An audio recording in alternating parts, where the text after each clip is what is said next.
Hello, I'm Robin and welcome to Molten Modular DIY. We're in the corner again. This time we're going to tackle the DivSkip. The DivSkip is a remarkable product from Sound Machines and of course our own DivKid, and it does all this. It does all this stuff. Pages and pages of it. Essentially it's four knobs of creative pattern trigger generation, which you can use things like Turing settings, clock dividers, some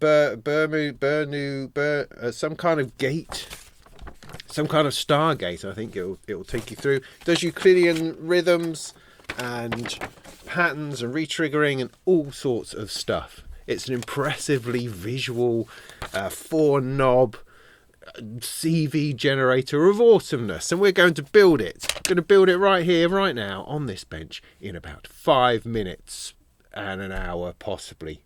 So that's our plan. That's our plan. The kit comes direct from Thonk. Thank you very much for that. And as you can see on the PCB, there's a lot of the surface mount stuff has been done for you. So this is one of those builds, which is essentially front panel stuff, patch sockets, knobs, that kind of thing. So it shouldn't be difficult. It should be relatively straightforward. You'll have a fun time putting it together, I hope. Let's have a fun time together putting it together. And it shouldn't take too long. It's a good exercise in soldering and putting things together, and at the end of the day you're going to get a pretty awesome module that I'm really looking forward to having a play with, because I haven't had a play with one yet because it is not yet built. So I am looking forward to that. The build guide is on the Thonk website and it's already looking spectacular with really good photos and bits and pieces. Thonk do a good job. They know what they're doing with these kits and their guides. So while they're never perfect, I'm always able to find some kind of discrepancy, but that's part of what I like to do. And whenever I do find anything that's wrong in any of their build guides, they fix it dead quick. They do. So if I discover anything bad, you probably won't, because it would have been sorted out by the time you get to do this. But knowledge of these things and the fact that they exist is very, very helpful. So let's get stuck in, shall we? Let's get stuck in. This is great. I'm loving all of the photos. This is looking amazing. So, right, before we start, let's just check the kit itself. So we have a PCB with bits already done on it. We've got a sticker and a 1U blank, which is very nice. It's quite nice, actually. Like that. We've got a front panel. We've got another bit here, like a little sort of daughter board. It's interesting. In fact, that I think is all of the LEDs. The LED rings. LED rings. Now, where have I seen that before? A little bit of a nod to the molten motion meter, I think, which is flattering, I have to say. So yeah, that's the rings of light that go around it, and that is what forms the basis of the DivSkip. It's very, very interesting in how it visualizes these patterns and changes and movements within those four knobs and the four rings of LEDs. Looking forward to checking that out. Don't know what that is. Not seen that before. Interesting. A couple of these which seem to be attached to themselves. These, I don't know what they are. I'm assuming I take them out of the plastic. I don't know. Maybe I'm getting ahead of myself. Maybe I should just chill for a minute. But hey, let's continue looking to see what's in the kit. We have a bunch of knob tops. Should be 4 of those, I suspect.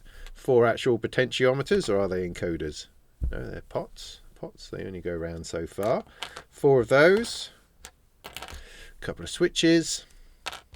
Power connector. Some nuts and bolts. Some mystery thing wrapped up in a donut. Actually, looks like a piece of sushi. I wonder what that is. Shall we have a look? Okay. It's a spiky thing. It's a big black block of spikiness. So cool. Power. Something to do with power. Right. Hang on to that. And then we've got this bag, which appears to be all patch sockets. So I'm going to leave that for the moment. I'm not going to empty that out, just for my own personal ease of use. So let's have a look at the manual. This is showing us the layout of all our stuff. We seem to have all those bits, which is good. It suggests checking out a soldering guide, gives you some tools that you'll need, and then goes through each part of the kit, which is brilliant. So it's an LED board with pre-soldered components and a green spacer. All right, that's a spacer PCB. Understood. All of these bits. Yeah. So all of the surface mount have already been done for you, which is the stuff on here. So this is a very quick build. Try not to touch that stuff or lick it or anything. Take your time. Backside, and that's the side with everything printed on it. So turn the PCB over so the surface mount stuff is facing down. So we're going to be working on here by the looks of things. So first of all, the power header. Power header, this fella here, that just goes straight on. You've got a nick in the power header there, which is going to go on a corresponding space on here. Now that's actually a little bit tricky to see. So I'm already going to put on my magnifiers just to make sure that I can see everything. All right there. So looking on this, it's a little bit obscured by the massive printing on here, but this here is our power socket. Now make sure it sits on the correct side. Yeah, black plastic box and long pin should be on the same side as the large module print name. Yes. Short pins stick through. Yes. It'll be soldered. Yes. Got all of that. But which way round does it go? Now the photograph suggests it goes this way round. So you've got that bit that's missing facing the top. Now you could argue that that's indicated by the line on here, but that's actually an H. So I don't know if that's helpful, but just go by the photograph. Make sure you align the cutout of the box header with the two white stripes. There we go. It's talking about it now. So there's your two white stripes. There's the cutout. That goes directly in there. The cutout header should be facing the word making. See, belt and braces. This is what we like. We have absolutely under no illusions now. We know exactly what's going on. And then we need to turn it over, do a bit of soldering. Okay, now there is also this power brick. We could potentially do these together. Because, are they the similar height? Just have a look. Not quite. So doing it, because they're not quite the same height, if you try doing it together, this one is probably going to pull out a little bit. So let's follow the manual rather than just making stuff up like I like to. Let's follow the manual, do what it says. So this bit, we're just going to turn it right over, lie it on itself, and we're going to need to solder this correctly. What I need to do is balance it on one end so that it doesn't just fall over, so that I can get it done nice and straight. So I could take something like a pot, stick that under the edge just to see if that'll give me a little bit of flatness, sort of flatness that I need. And I'm going to need some solder, going to need some air to blow away those fumes. And let's see whether we can solder this without causing ourselves a problem. So it's suggesting just solder one leg so you can make sure it's straight. So try to avoid these plastic bits here because they will melt. So find a corner leg that's nice and free, heat the pad, heat the leg, apply some solder, hold it, make sure you think it's as flat as possible, take off the soldering iron, and we'll give that a look. That's pretty perfect. That's pretty good. So if you're happy with that, solder the rest. I need to give myself a little bit of an angle here so that I'm not melting that bit of plastic.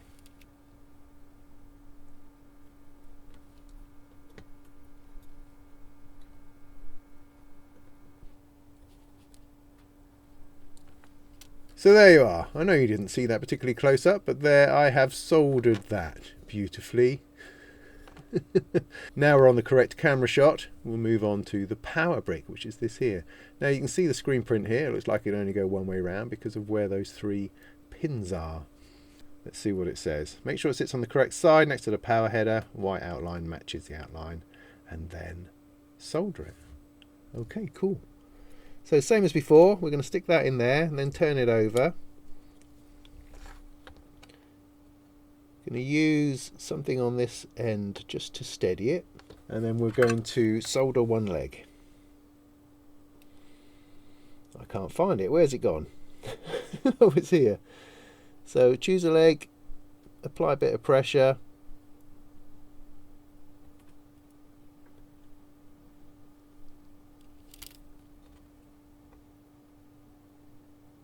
and that's on. Just going to have a look to see whether that's flush enough. I think that's okay. Okay, good. So I'll solder the rest of that. We'll move on to the next bit.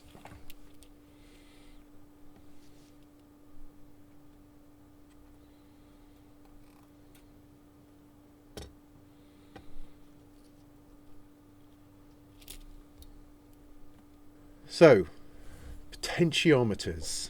That's the pots. Now this is going to be the front side. So that's the back side where the power goes. So this is the front side where all of this stuff will end up going. See how that's going to match up. Yeah. So the 4 potentiometers, they're special. They have clicky accesses with a push button feature, similar to some encoders, but they all have the same value. So they are all the same. Just check that their legs are more or less straight. Oh yeah, look, they push them down. That's clever, isn't it? So these go into our 4 spaces up here. They can only go one way round. You've got the 3 legs, and then the 2 arms, and then the 2 legs at that end. How easily is that just going to drop in there, do you think?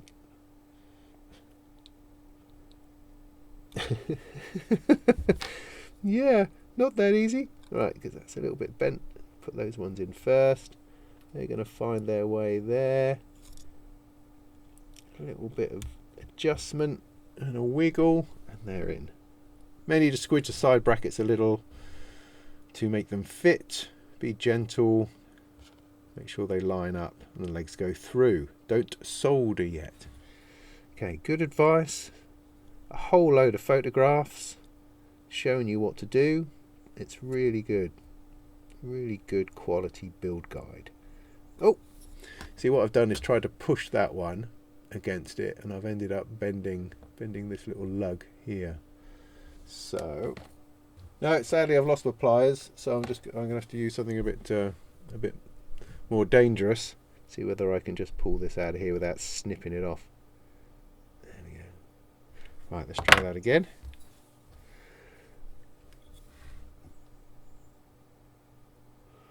So those 2,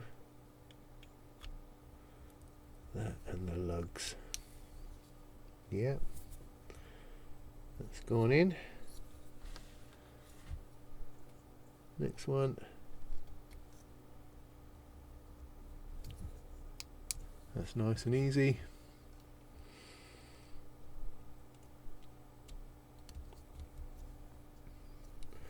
Okay, those 3 are in. Looking good. Then we've got to place all the jacks. Heck. So that's all these fellas. There's a lot. Well, 16 I guess. Again, good photographs telling you exactly what to do. You just place them in. Now let's have a look to see how how it all works out. So you see on here that you've got the 2 legs, and then you've got the one for the sticky out bit. So by that I mean, if you look at your patch socket, you've got the 2 legs underneath, then you've got this sticky out bit, which is like the earth or the 0 or the whatever it is, the earth, yeah. And that goes outside, that goes into these little bits here. Now each one has its own, even though those are very close together, but because they are essentially the same, they're all going to 0, they can connect together into all of these bits. So what you do is put that wangy leg in first, push against it a little bit, and then drop the legs in. It's really simple, it's really satisfying, and they are just firm enough to sort of hold in, but just loose enough to fall out at an inopportune moment. And you have to do it all over again. So these ones go the opposite way round, facing them, if you like. Often you'll find on PCBs that they actually share the same hole for the wangy leg, which is completely fine. These ones are just next to each other.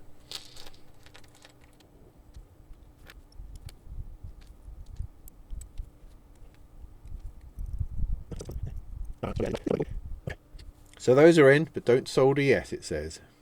Place the switches. These two switches here, two red ones, they go slap in the middle. Don't think they have any orientation, so they just go in the middle and wobble about, I imagine. Like so. Yeah, good photos, just really good. And then you put this magical spacer PCB. So this thing here. So this sits over the top of that. It's got an arrow on it. Alright, there's an arrow there. So a little arrow should point up towards the pots. So you see there's an arrow in that top right corner. So that goes there, at least top right how I'm looking at it. Top left, I suppose, on the proper orientation. But you get the idea. The arrow points towards the pots, yeah? Nice. Not seen a spacer like that. What I'm assuming is that that's just getting these up to the right height so that the front panel goes on straight. That's my assumption at this point. Cool, yeah. Sit flush to the board. Yep, good. More photos. Great. Then you place the LED board. Now your kit comes with two 3D spacers. Oh heck, I don't remember those. You'll find them taped to the foamy strip under the LED board. Right, maybe I would have liked to have known about this sooner, because I might have thrown that out. So hopefully they're under this. Save. Now I've got a bit of wind coming through here in order to blow the things away, blow the fumes away, so I might need to be a little bit careful that these don't go whoosh.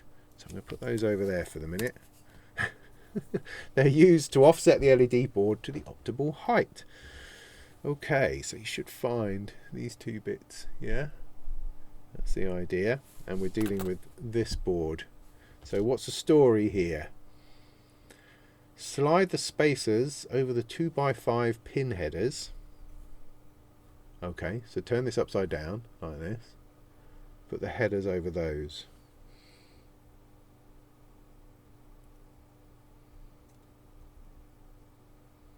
Oh, they are a tight fit. Do they go all the way through? Seem to. They should fit effortlessly.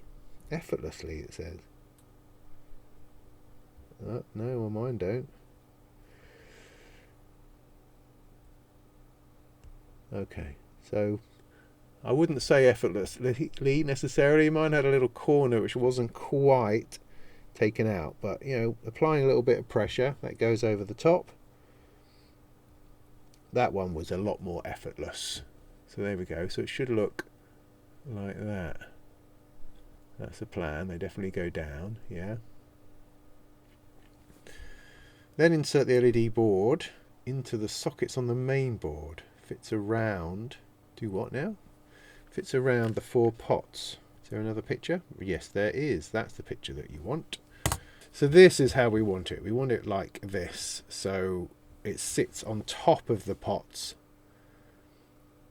And apparently it goes into some kind of socket. But we're going to have to turn that over in order to achieve that.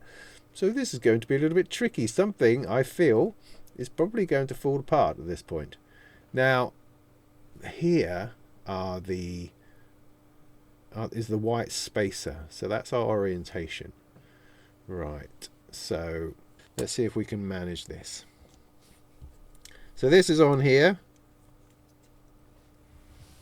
This is attempting to go on here. Here are our 2 sockets that these 2 things are going to go into. We're going to turn this what way round? This way round. See that? So if I turn that upside down, it's going to fall off. Of course. So I'm going to have to do it that way up. And then these are going to... Alright. So here's an idea, right? It's not telling you to do this necessarily, but it's just a thought. I'm going to put one of these on. One of these nuts on. That would go on nicely for me. But the switches are going to fall out. So how do you marry that up then?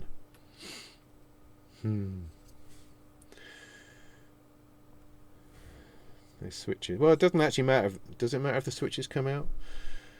No, it doesn't. Right. All right. Here's my plan, right? Because I'm going to turn this upside down and those switches will fall out.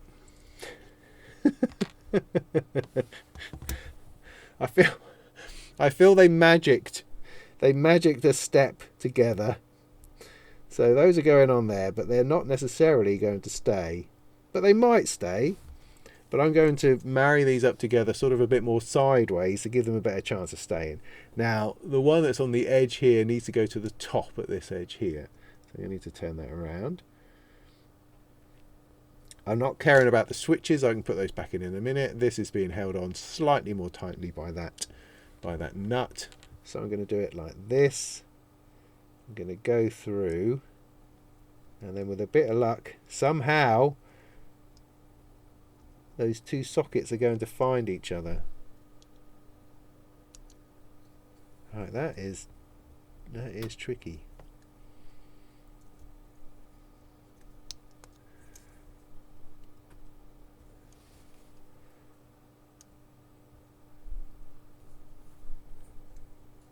It does not feel like it's worked. Feels very insecure. Alright. So, I mean, it is. It is and it isn't. It is in. It does appear to be in. But it's very rocky like that. Because it doesn't feel like the pins are going in very far. But apparently this is how it is supposed to be. I mean, we are working this out as we go.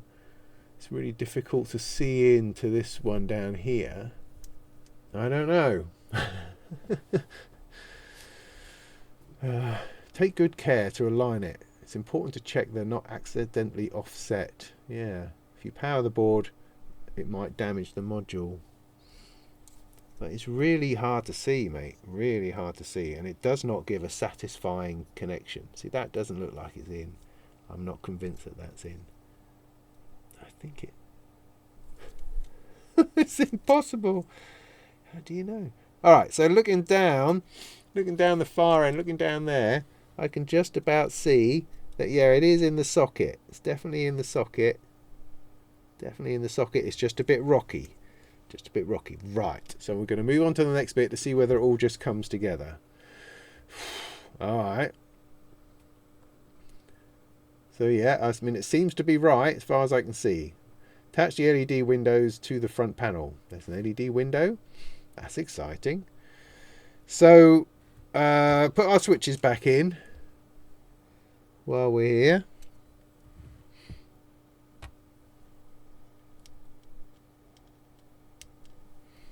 Like so. So before you place the front panel, you'll need to attach the LED windows. So I think these are the LED windows. Note that the panel has two sides. Note that the panel, what do you mean the front panel has two sides?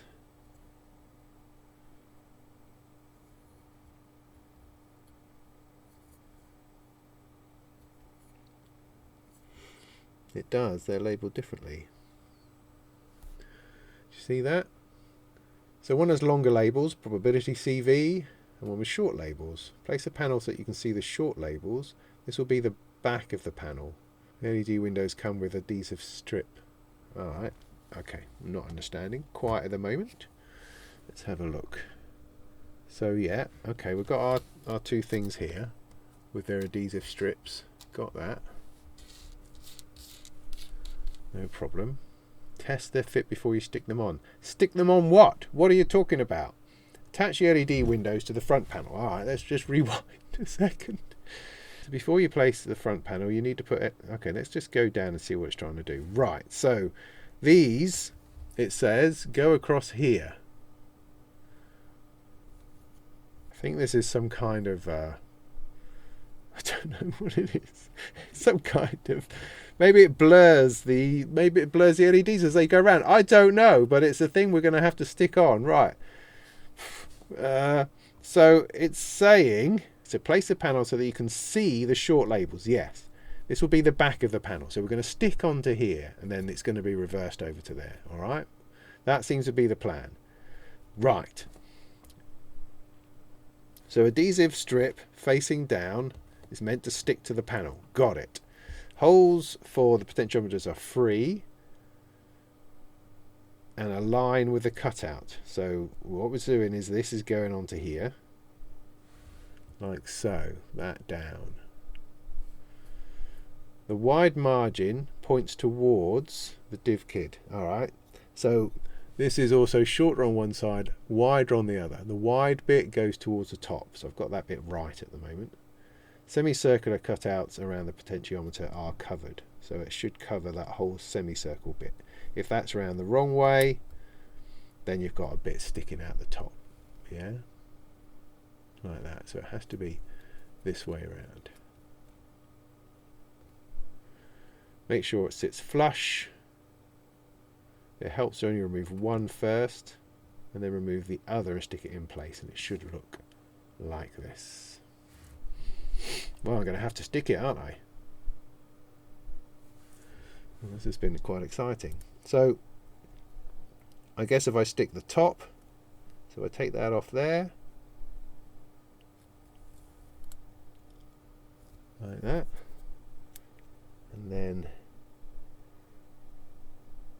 honestly it's going to be easier if I do both, because I can do this and then just let it drop down, I think. So I'm going to take the second one off. Oh, he's brave, he's brave. So that orientation should be completely like that, yeah? So what I've got to do is adjust that down to actually make contact.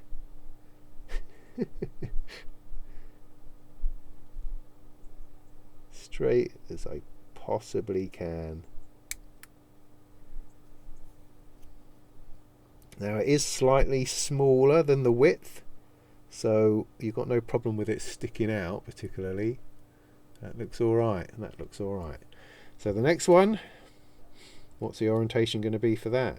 Is it still thick to the top, thin to the bottom? It appears to be. Yeah, I think it's the same. So you've just about got the AB 1 and 2 through the middle there. So I'm going to take these two off again.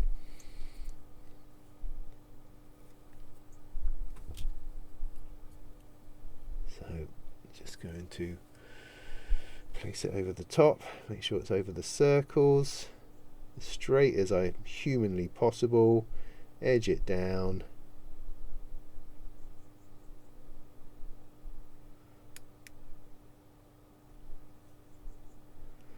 Alright, not too hard in the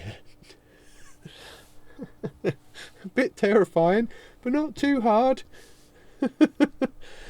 Okay, good, right, good. What's next? Okay, once all the components are in place but not soldered, make sure everything lines up, put on the front panel. LED windows sit in between the panel and components sticking to the underside of the panel, yeah. Make sure everything's flush and then stick on all the nuts. Panel sits tightly on top of the jacks and nuts and sits flush with the PCB. Take extra care. The two switches are not screwed onto the front panel. The hex nuts underneath should keep them in place when you turn the module over to solder. Okay. Alright, not sure about that just yet. So coming back to this, I want to take my little nut off here. This is still as wonky and delicate as anything. Heck. So apparently think the switches should have some hex nuts on, but they don't appear to have. Let's see if I can see it on here. No. If I go rewind a little bit in the manual, they should have big wide hex nuts on. Okay, so your switches, right, should have these nuts on them, and that's going to help keep them at the right height. Place this down again. Mine did not have hex nuts on.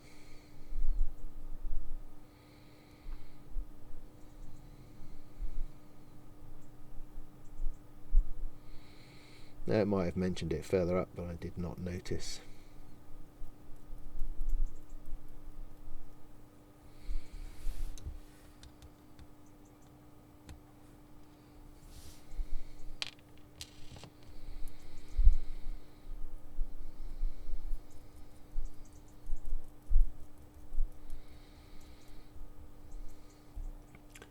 Right, well that's still not the same height as the rest of the stuff,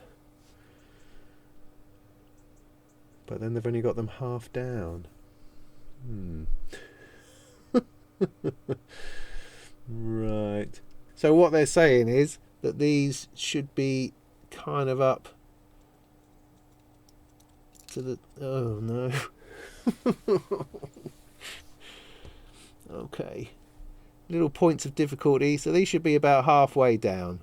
Right, they should be about halfway down. You're going to have to eyeball it. There doesn't appear to be any information on how that should be, so about halfway down for those. Whatever you do, don't let one of these fall out, as mine has, because I'm going to have to get this on here again. So this seems to be at this end. They are as far down as they can go. Okay, that's in. I really want to get that front panel on, because this is a pain in the arse now. Now my switch hex nuts are about the same height as the PCB, just about. I could potentially bring it down a little bit. I have to say that the LED side is less. So this is now going on top. Let's just see whether this brings everything together. It goes on nicely because all these are already spaced out well.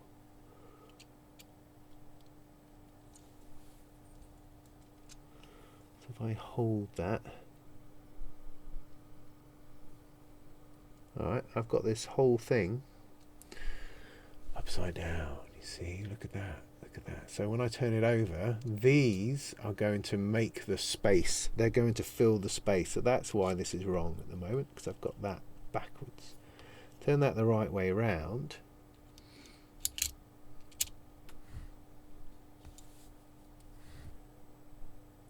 And that, there you go. And there's no longer that bend. So that's what I was doing wrong. So yeah, your little windows obviously go on the inside. And so that's a much nicer fit now. I've put the hex nuts for the switches about right. So they're going to be okay, I think. Just need to keep everything together. Right. What is it saying I should do now that I've done that? Put all the nuts on. Okay, so you're looking at these for your thonky conk for your patch sockets, and then the black ones for the pots. I'm going to put one of the pot ones on, if I can, just to secure this end, because this is what I worry about the most, to be honest. So just finger tight is fine, because it's not actually in there yet, is it? It's not soldered yet. So let's put one of those on, and then let's slap something on here.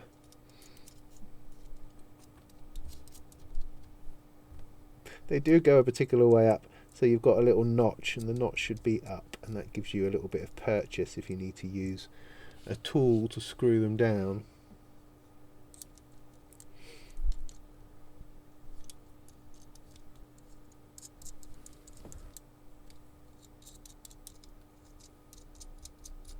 Okay, that's all of those. Let's got the other pots to do. Okay, that's looking all right. So it says it's a good time to double check the LED port sits correctly. So I can see that. I think it does. It's really hard to see that one inside, but I think in there somewhere I can see that it appears to be in where it needs to be. Hopefully that's making enough of a contact. So before you solder, make everything as tightly sandwiched as possible. Inspect the module from its size before you tighten all the nuts. Make sure everything aligns and fits the panel. I think it does. Solder the jacks first, and then solder the pots. Okay. So we've got a whole load of soldering to do. Just making sure everything is poking through. Looking good. Careful about melting things around here. Otherwise, fill your boots.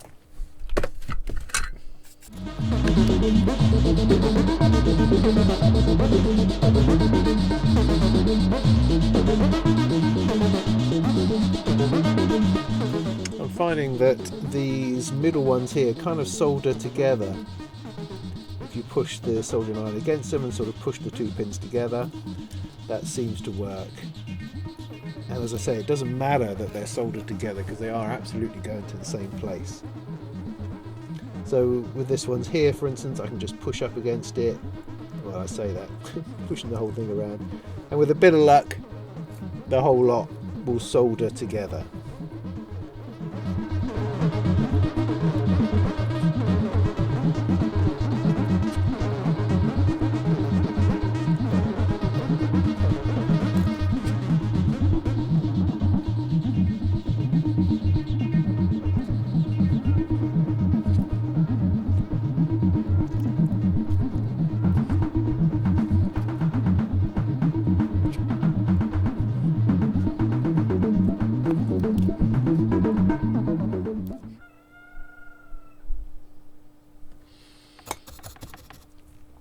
Now, there's some really tricky bits in and around there, I would say. Particularly, there's a bit right here. This lug sticking out the side of the power socket. Thank you, Mr. Cockerell. I'm not entirely sure that I can get to it at all, but I'll see if I can squeeze some solder in there. I mean, it is only a stability lug as opposed to an actual connection. That went all right. What am I fussing about? I don't know. So that appears to be everything soldered. Switches, the patch sockets, the pots,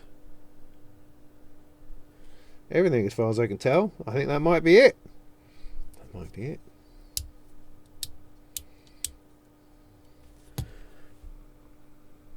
Once you've soldered everything in place before powering, you need to do a quick test with a multimeter. Okay, now I happen to have one of those.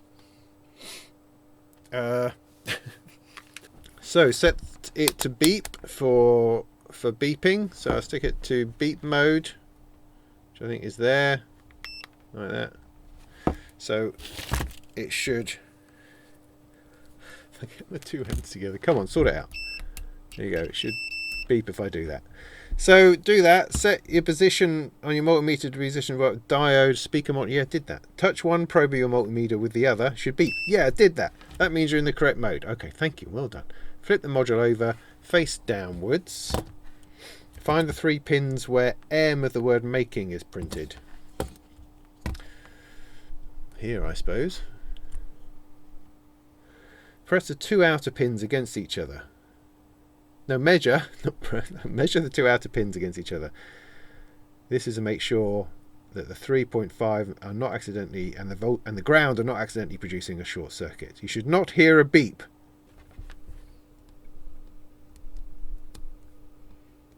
Okay, no beep. Whereas if I put between 0 and 0, there should be a beep. So I go for the legs, you know, those middle double soldered legs of the pots, not of the pots, of the patch sockets, I get a beep. If I go for these 3 here, opposite side, there's no beep. There is a beep for the 2 there, but not a beep for the outside ones. Is that right? Measure the 2 outer pins against each other. Yeah, should not hear a beep. That's right. Then connect to power, and once powered up it should boot like that. Cool, crikey. And then we put the things on and it's done. Right, good. So I'm going to set up a little sort of bit of modular and a little bit of to have a bit of a test in order to make sure this is working. Then we'll be able to put the knobs on once we're sure it's all going, because they're flipping hard to get off once you've put them on. So I think that's the build at the moment. I'm going to test it out, get a little bit of modular here and plug this in, make sure it doesn't smoke. Plug it in, test it out and see what the heck it is that this does. So don't put the knobs on quite yet, because they're too hard to pull off if you've messed it up. So we're going to plug it in first, make sure that it is in some kind of functional state, and then we'll put the knobs on. All right, great. Here we are then, ready to plug it in to something or other. Now this has got a nice shroud on it, so we can't get it the wrong way round, which is always helpful. So this is going to go in this way, and we should get some lights. We do get some lights. Once powered, the module should boot into its default mode, which is Bernoulli. Short-clicking an encoder should unmute a channel.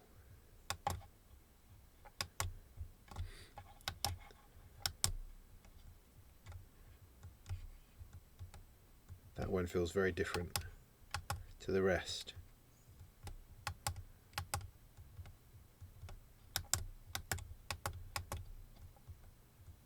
Which is odd.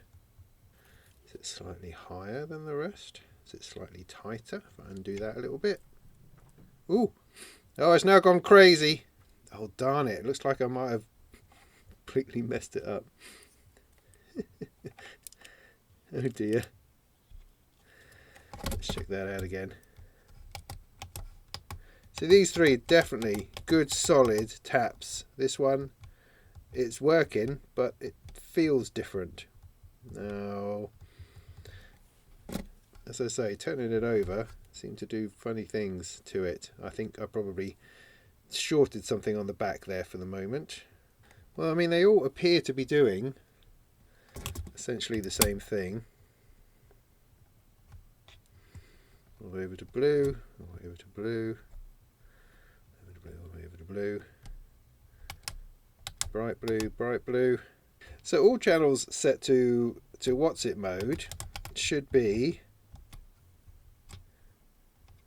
sort of half and half blue and red. Half and half blue and red. Short clicking should unmute a channel and turn its LEDs orange or cyan. So we get cyan, we don't get orange. I get every colour if I hold it.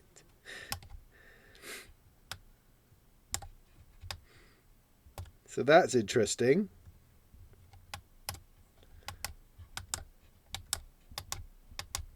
But I don't get orange.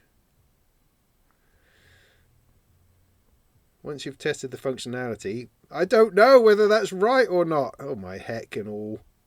Should it be orange? Apparently. Oh look, hang on. See, that's orange. So it would probably be good to say that it might be blue, and that it's okay. If it's blue, it's okay if it's cyan. It just depends on whether this is M1 or M2. Flipping it. Well, other than the fact I've got a slightly less than clicky one of these, how would I fix that? Other than, I mean, releasing the pressure on all of them?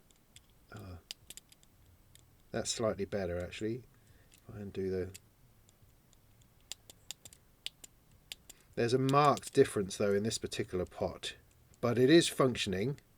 Okay, I'm just going to finger tight those again. Yeah, it's functional enough from my point of view. It could be a lot of reasons. It could just be slightly high, not quite so flush as the other ones.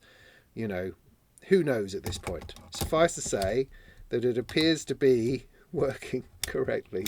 So I can now put the knobs on. Stop. Stop right there. Don't do it. Don't do it. Do not put those knobs on while the module is in a case. Don't. If you do that, this will happen. They've got a flat bit and a flat bit, so it's just going to go on like that. Ah! Oh no! Oh my goodness me! I just smashed it. That sound, man. That sound is just awful. Awful, and it's the realization that you've just made a serious error of judgment. So yeah, I broke it. I did. Snapped it right off. Like an idiot. I mean, honestly, what was I thinking? Because I was putting my full force, because to push down little knobs onto pots requires a heck of a lot of force. And I did that without thinking, with it in the case, and it snapped. Fortunately, Sound Machines have sent me a new front panel, which is nice. But if this is you, then the likelihood of that is slim to small to none. You know, if you break something when you're building a module, chances are you're going to have to buy the kit again. So it's not a happy experience.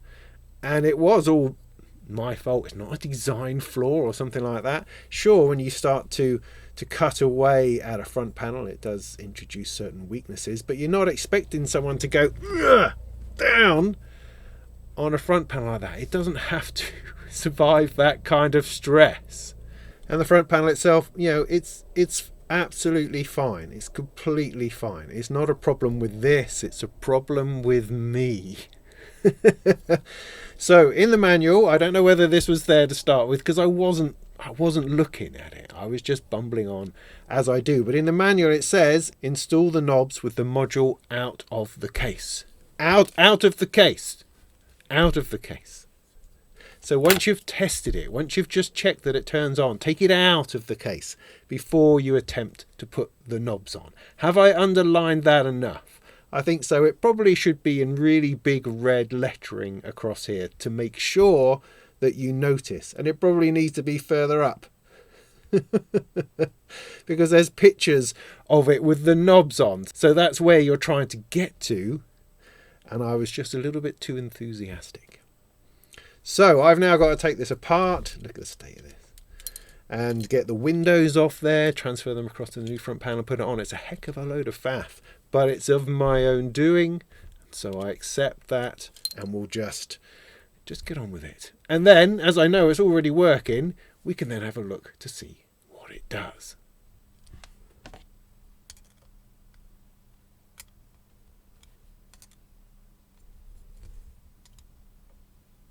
Okay, just to make sure that I put it back together right, again, before I put the knobs on, has the lesson been learned? That's the question. I'm just going to power it up to make sure that it's still functioning.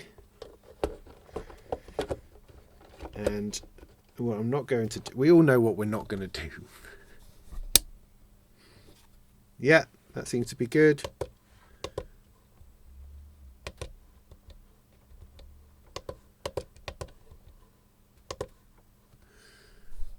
Great. So at this point, take it out of the rack. Take it out. Put the rack somewhere else. Put it in a different room. And then we can worry about putting the knobs on, which is the final stage. Now, these ones have this flat bit, which means it just goes with the flat bit of the knobs. You don't actually need to put it in a particular position, but I, generally speaking, just as a matter of course, put everything round to the left so that it's nice and even. So this sort of pressure, like this, yeah, not on the faceplate. You want this sort of pressure. And it should slide down. Should slide down. I mean, they are quite tough, which is, you know, the problem that I had, obviously. So you do need to apply a fair bit of pressure to push them down, but that pressure just needs to be applied properly. All right, like this, and this last one, and we're done. I mean, about a week later than I hoped. But we are done. There it is. There it is. Fantastic. A completed DivKid DivSkip. So now I can plug it in, get it to play into a few things just to get the gist of what it's about. This is not going to be a full-on demo. DivKid's done one of those.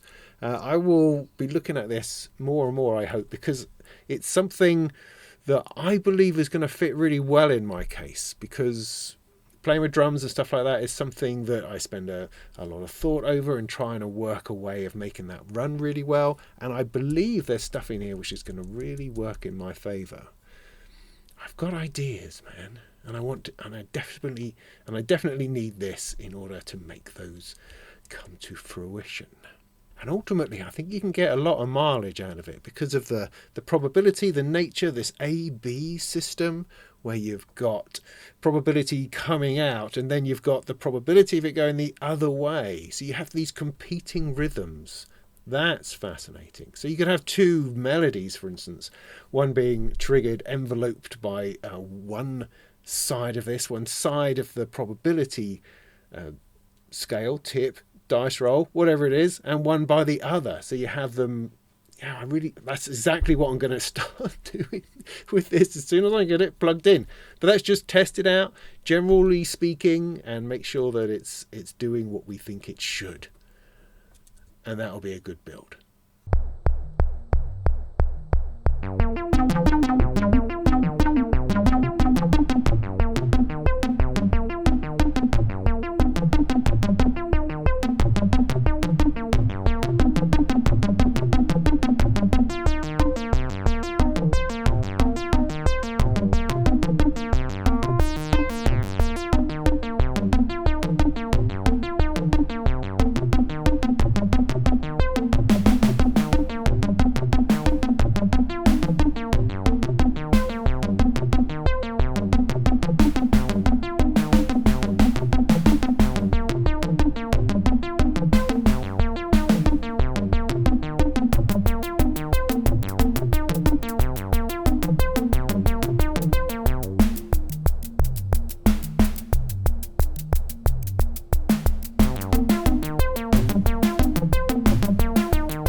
So there you have it, the DivKid and Making Sound Machines DivSkip. Beautiful. I love the lighting and the response you get from this module as it turns itself around and inside out and throws out these probable causes, these probable avenues of decision as it goes from A to B to channel, throwing out these rhythms and these ticks and these bits and pieces. There's a lot to dig into in here. I mean, you know, the manual kind of speaks for itself into how many modes and interesting things there are to do in here. Which I'm going to enjoy delving into. I mean, just playing with it as it is, just sort of intuiting your way around it, selecting a couple of modes and then turning things around, it's always going to generate something which is going to be pleasing and interesting and interactive and interlaced. I really like the interplay between the two melodies. That was fascinating. There's a lot of leg room in that, I think. You have these two things going on, and you can favour one and then favour the other and then swap between the two. Yeah, there's all sorts of ways you can use that. And then just using it as a drum module, drum programming module, very quick, very easy. You can just throw that in there. You can quickly dial in fills and other bits and pieces. At least you seem to. And once you get the hang of what all the modes are, then, you know, the world's your oyster. So yeah, beautiful, sparkly. Just look at the colours and stuff going on in there. Fantastic. So apologies again to Sound Machines and DivKid for breaking their lovely module. Sorry about that. I'm such an idiot. But hey, these things happen. But I hope that was useful. The build is good. I mean, it's a lovely thonk manual again. Lots of photographs, takes you through it. There are some tricky bits. Trying to get that strange board, the LED board, onto it quite right is tricky. It does take a little bit of concentration, but otherwise you're really just putting on the hardware and then pulling the thing together. So yeah, fun. A little afternoon build there, no problem. And you end up with this quite deep and astonishing little module that's going to give you an enormous amount of triggering down the line. Hope that was helpful. In the meantime, go and make some tunes.